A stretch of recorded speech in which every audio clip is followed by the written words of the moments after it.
नमस्कार दोस्तों, स्वागत है आपका हमारी इस नई वीडियो में। तो दोस्तों, आज की वीडियो में हम आपको बताने वाले हैं DSSSB में फॉर्म भरने से पहले जो रजिस्ट्रेशन यानी कि वन टाइम रजिस्ट्रेशन होता है वो आप कैसे करेंगे।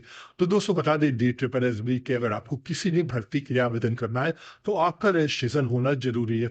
अगर आप पहले से रजिस्ट्रेशन कर रखा है यानी इससे पहले आपने किसी भी DSSSB फॉर्म को आवेदन कर रखा है तो आपको नया रजिस्ट्रेशन करने की जरूरत नहीं है। अगर आप अपना पासवर्ड भूल गए हैं तो फॉरवर्ड पासवर्ड करके आप जो है अपना जो डिटेल्स है वो दोबारा जनरेट कर सकते हैं। बहरहाल दोस्तों, हम आपको बताने वाले इस वीडियो में नया रजिस्ट्रेशन कैसे करेंगे। तो सबसे पहले हम क्लिक करते हैं न्यू रजिस्ट्रेशन पे। जैसे आप न्यू रजिस्ट्रेशन पे क्लिक करेंगे तो यहाँ पे देख सकते हैं छोटा सा फॉर्म आएगा जिसमें कि आपको यहाँ पे अपना नाम डालना है। मैं यहाँ पे अपना नाम डाल देता हूँ।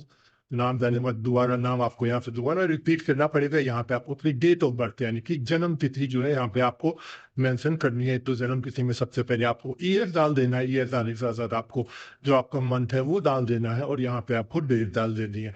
दोबारा यहाँ पे डेट ऑफ बर्थ आपको जो है मेंशन करनी है। तो मैं यहाँ पे जो है ऑब्लिक करके कर देता हूँ ताकि ये थोड़ा जल्दी हो जाए। नेक्स्ट यहाँ पे आपको क्लास 10 का रोल नंबर डालना है। क्लास 10 का रोल नंबर डालने के बाद यहाँ पे आपको जो है क्लास 10 का रोल नंबर दोबारा डालना पड़ेगा। तो मैं यहाँ पे दोबारा रोल नंबर अपना डाल देता हूँ। खाली बात यहाँ पे पूछा है क्लास 10 आपने जो है कब पास आउट किया है। तो क्लास 10 आपने जब भी जो है पास आउट किया है पासिंग का ईयर डाल देना है आपको।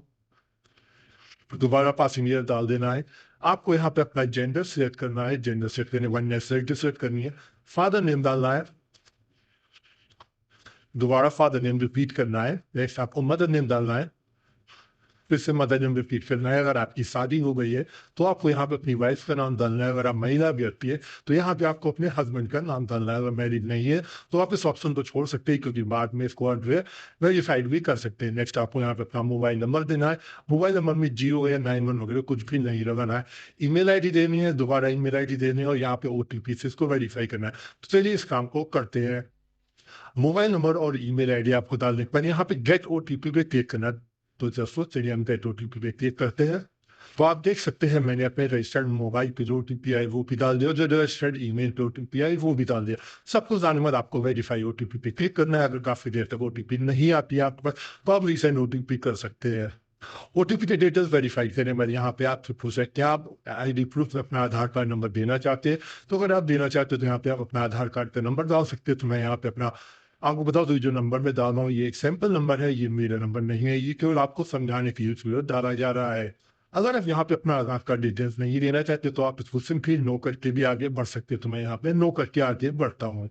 जैसे आप आगे बढ़ेंगे तो यहाँ पे आपसे पूछेगा आप ID प्रूफ में क्या देना चाहते हो। तो मैंने यहाँ पे सिंपली अपना वोटर ID सेलेक्ट कर दिया है। वोटर ID कार्ड का मैं नंबर जो है यहाँ पे डाल देता हूँ। वोटर ID कार्ड के नंबर डालने के बाद यहाँ पे आपसे दोबारा पूछेगा कि आप अपना यहाँ पे नंबर दोबारा डाल दीजिए। लेकिन अगर आप आधार कार्ड से अपना वेरीफाई कराएंगे तो यहाँ पे आपको कुछ भी जो है ऐसा नहीं देना पड़ेगा। सिंपली आपको आधार नंबर डालना है। आधार नंबर पे जो नाम है वो डालना है। यहाँ पे आपको जो है फोटो जो है अपलोड करनी है। ID प्रूफ तो बता दें जो साइज है वो 15 से 60 KB के बीच होना चाहिए। अगर आपको फोटो सिग्नेचर साइज इन करने में दिक्कत आए तो आप हमारी वेबसाइट सरकारी रिजल्ट टूल्स का इस्तेमाल कर सकते हैं। इस वेबसाइट पे जाके यहाँ पे आप देख सकते हैं इमेज साइज का ऑप्शन है। ये वेबसाइट आपको मिल जाएगी। वीडियो के डिस्क्रिप्शन में भी मैं आपको उसका लिंक दे दूंगा। वेबसाइट की मदद से आप जो है DSSB के लिए जो 5-7 की फोटो है वो भी सेट कर सकते हैं। इसी ऑप्शन के अंदर जाएंगे तो आपको तमाम तरीके के ऑप्शन मिल जाएंगे। पर्टिकुलर साइज भी आप सेट कर सकते हैं। वापस चलते अपने फॉर्म पर आगे बढ़ेंगे। यहाँ पे आपको पासवर्ड अपना बनाना है। बता दें जो पासवर्ड है वो आपका जो है इसमें जो है अल्फाबेट का करेक्टर न्यूमेरिक करेक्टर और जो है सब स्पेशल करेक्टर होने चाहिए। टोटल 8 डिजिट का कम से कम पासवर्ड होना चाहिए। सब कुछ करने के बाद यहाँ पे जो है आपको उस तरीके से क्लिक करना है। प्रीव्यू पे क्लिक करना। तो चलिए मैं अपने यहाँ पे पासवर्ड बनाता हूँ और फिर प्रीव्यू पे क्लिक करता हूँ। तो दोस्तों मैंने प्रीव्यू करके सारी चीजें चेक कर ली है। अब हम जो है इसको सबमिट करते हैं और उससे आपको जो आवेदन करके दिखाते हैं कैसे इसका आवेदन होगा। दोस्तों जैसे हमने सबमिट किया आप देख सकते हैं यहाँ पे हमारा स्टेटस जो है लॉग आउट हो चुका है। अब आपको किसी भी भर्ती के आवेदन करने के लिए आपको सिंपली यहाँ पे साइन इन पे क्लिक करना है। साइन इन पे क्लिक करते ही आपको यहाँ पे अपनी जन्म तिथि डालनी है। रोल नंबर डालना है। यहाँ पे जो पासिंग ईयर है वो डालना है और ये जो पासवर्ड आपने क्रिएट किया है वो डालना है। उसने एक कैप्चा डाल के साइन इन करना। साइन इन करने के बाद किसी भी DSSB की भर्ती के लिए आवेदन कर सकते हैं। तो दोस्तों वीडियो आपको कैसी लगी जरूर बताइएगा। बहुत जल्द मिलेंगे एक नई वीडियो के साथ। तब तक के लिए इजाजत दीजिए। नमस्कार, धन्यवाद।